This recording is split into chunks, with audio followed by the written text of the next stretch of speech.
प्रहलाद जी यहाँ कहते हैं, प्रभु त्याग कैसे करें, आपने दुनिया इतनी सुंदर बनाई है। भगवान कहते हैं दुनिया इसीलिए सुंदर नहीं बनाई थी कि तुम मुझे ही भूल जाओ। मैंने तो दुनिया इसीलिए सुंदर बनाई थी कि तुम्हें मेरा भजन करने में कोई तकलीफ ना हो, पर तुमने तो उसी को कारण बना लिया मुझे नहीं मानने का। भगवान कहे कि तुम अकेले ना पड़ जाओ, तो मैंने तुमको परिवार दिया। अब परिवार में भी ज्यादा अकेलापन किसी को लगे तो मैंने तुमको हमसफर दिया। एक उम्र बाद विवाह हो जाता है। कोई एक व्यक्ति जो पूर्ण रूप से आपका है, आप उनके, तो मैंने आपको हमसफर दिया, साथी दिया आपका इस जीवन में। आपका अपना परिवार हो, मैंने संतान दी।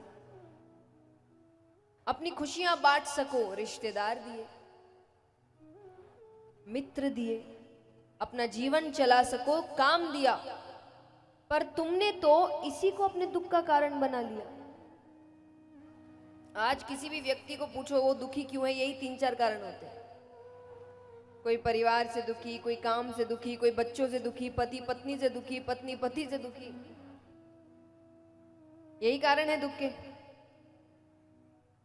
तो भगवान कहे मैंने जो चीज तुम्हारे अच्छे के लिए दी, तुमने उसी को अपने दुख का कारण बना लिया। कुछ दिन बाद उसी कुएं के पास कुछ बच्चे खेल रहे हैं। उसमें से एक बच्ची का पैर फिसलता है, वो कुएं में गिर जाती है,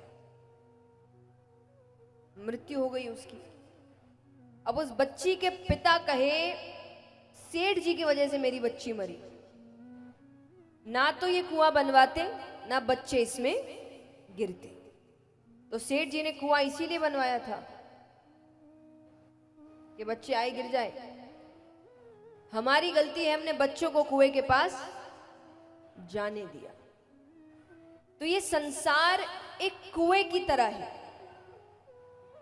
कुएं से पानी कैसे निकालते हैं बताओ?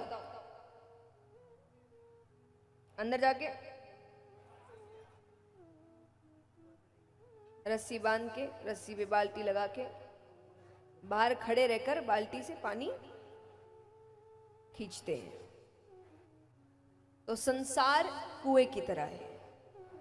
बाहर खड़े रहकर अपनी जरूरत की चीजें निकालते रहो। ज्यादा अंदर जाने की कोशिश करोगे डूब जाओगे, फिर बाहर आना मुश्किल है। तो भगवान यहां प्रहलाद जी को समझा रहे हैं। प्रहलाद जी कहे पर ये मुमकिन कैसे हो?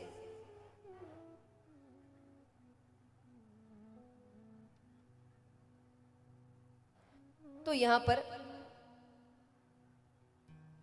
भगवान कहते हैं कि मैंने तुमको इतना कुछ इसीलिए नहीं दिया था कि तुम मुझे भूल जाओ। प्रहलाद जी कहे कि इसको समझे कैसे? कुएं के बाहर रहकर सामान भी निकाले, तो सामान का इस्तेमाल तो कर रहे हैं, फिर बाहर कैसे खड़े रहे? अंदर तो जाने की इच्छा होगी ना। तो वो समझ कैसे आए? भगवान कहते हैं वो समझ सत्संग से आती है। जितनी मर्यादा तुम दुनिया में रखते हो, दुनिया के कार्यों में रखते हो, उतनी मर्यादा तुम सत्संग में क्यों नहीं रखते? लेकिन व्यक्ति जब भगवान को छोड़ देता है ना, तभी भटक जाता है। भगवान को साथ लेकर कार्य करो तो आप सांसारिक काम कितने भी कर लीजिए, गृहस्थ में रहिए, व्यक्ति भटकेगा नहीं, वो धन भी कमाएगा। मैं हमेशा कहती हूं कि मैं कभी कथाओं में ये नहीं कहती कि धन मत कमाओ, कि संसार में मत रहो, ये मोह माया है, सब कुछ छोड़ दो। मैंने ही नहीं छोड़ा, आपको क्या कहूं? तो मैं ये नहीं कहती। अगर गृहस्थ चुना है तो काम करो, मेहनत करो, धन कमाओ, परिवार को एक अच्छा जीवन दो, पर भगवान को साथ में रखकर, तब व्यक्ति भटकता नहीं है। गृहस्थ चुना है तो ढंग से जिएंगे ना गृहस्थ को, नहीं तो वैराग्य चुनते। बीच में रहने का क्या मतलब है कि ना यहां के रहे ना वहां के। तो जो गृहस्थ चुना है तो ठीक से काम करिए, मेहनत करिए, जीवन अच्छे से जिए, अपने बच्चों को अच्छा जीवन दीजिए, अपने परिवार को अच्छा जीवन दीजिए। लेकिन भगवान को साथ में रखकर। अर्जुन ने तो नहीं छोड़ा था सब कुछ, गोपियों ने तो नहीं छोड़ा था सब कुछ, सब तो गृहस्थ में रहने वाले थे, पर भगवान सबको मिले हैं। तो भगवान को प्राप्त करने का अर्थ ये नहीं होता कि आपको सब कुछ छोड़ना पड़ेगा। भगवान तो आपको कमल बनना सिखाते हैं कि पानी में रहकर भी उससे अनछुआ कैसे रहते हैं। रहना पानी में ही है, लेकिन उससे अनछुआ कैसे रहना है। तो वो कैसे समझ आए? भगवान कहते हैं सत्संग से। जब तुम सत्संग में मर्यादा रखोगे तो तुम्हें जीवन का सच समझ आएगा। तो भगवान यहां समझा रहे हैं कि दुनिया में तुम इतनी मर्यादा रखते हो, हम रखते हैं कि नहीं? स्कूल समय पर जाते हैं बच्चे, ट्यूशन समय पर हो रहा है, ऑफिस समय पर हो रहा है, काम समय पर हो रहा है, मनोरंजन तक समय पर हो रहा है। हफ्ते में एक दिन छुट्टी का दिन है, और उस हफ्ते में एक दिन भगवान का कोई दिन नहीं है, मंदिर का कोई दिन नहीं है, सत्संग का कोई दिन नहीं है। तो भगवान कहते दुनिया में इतनी मर्यादा, सत्संग में कोई मर्यादा नहीं। भगवान को तो समय हम अपने हिसाब से देते हैं। इतनी कथाओं में जाते, कई जब सबको निमंत्रण दिया जाता है भाई कथा के लिए, तो खास करके पुरुष वर्ग जवाब देता है संडे के दिन आएंगे, है ना? अच्छा, संडे के दिन क्यों? छुट्टी का दिन है। इसी व्यक्ति को जब उसके जीवन में कोई संकट आए ना, तो भगवान आधी रात में भी एक पैर पर खड़ा चाहिए।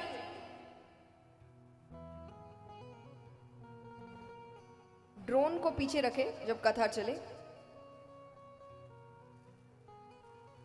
तो आधी रात में भी उसको भगवान, कब छुट्टी है, कब खाली है, कब काम नहीं है। मान लीजिए किसी दिन कोई संकट आया और आप कहेंगे हे भगवान मेरी रक्षा करो, भगवान कहेंगे संडे के दिन आना।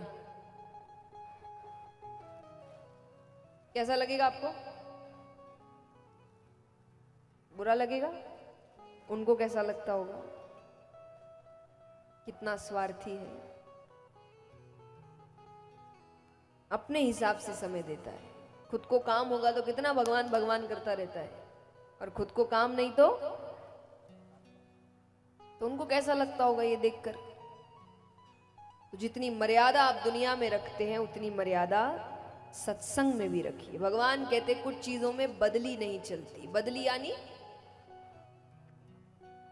यानी आपके बदले कोई और कर ले, एक्सचेंज। तो कुछ महत्वपूर्ण चीजें हैं जिसमें बदली नहीं चलती, जैसे भोजन। आपके बदले का भोजन कोई और कर ले, आपका पेट भर जाएगा? शादी, आप कहे मेरी जरूरी मीटिंग है, फेरे तुम ले लो, कर सकते हो? मृत्यु, मेरे अच्छे दोस्त हो ना, मेरे बदले मर जाओ, हो सकता है? वैसे ही सत्संग में भी बदली नहीं चलती। ये भी खास करके पुरुष, आज कई बातें पुरुष वर्ग के लिए ही है ज्यादा।